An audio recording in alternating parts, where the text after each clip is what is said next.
ছবিটা আপনাদের দেখানো খুব জরুরি, তার কারণ আপনারা একটু ভালো করে স্পটটা ভেরিফাই করতে পারবেন যারা মিডিয়ার লোকেরা এসেছেন। এই দেখুন, এইটা হচ্ছে সাউথ পয়েন্ট পাবলিক স্কুল, যেটা ভগবানপুরে অবস্থিত, ভগবানপুর এবং চণ্ডীপুরের রাস্তার উপরে।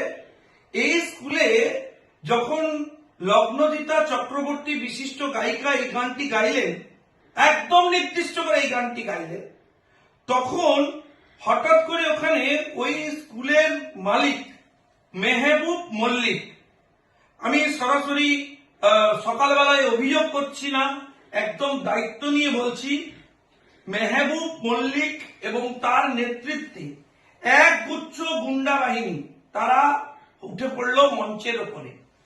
মেহবুব মল্লিক যদি উঠে পড়ে বলতেন যে গানটা আমার ভালো লাগছে না, গানটা আমি পছন্দ করছি না, আপনার গায়কি আমাদের পছন্দ নয়, আপনি গান বন্ধ করে দিন, তাহলে এই সকালবেলা প্রেস কনফারেন্স করতাম না।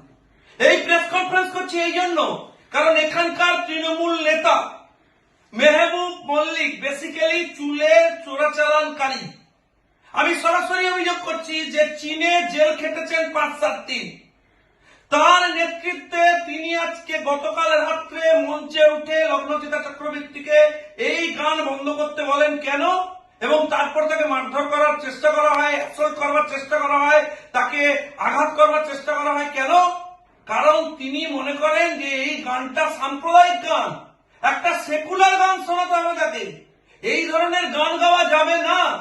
আমি জানতে চাই রাজ্য সরকারের কাছে যে পরিস্থিতিটা কি প্রায় বাংলাদেশ বানিয়ে দিয়েছেন।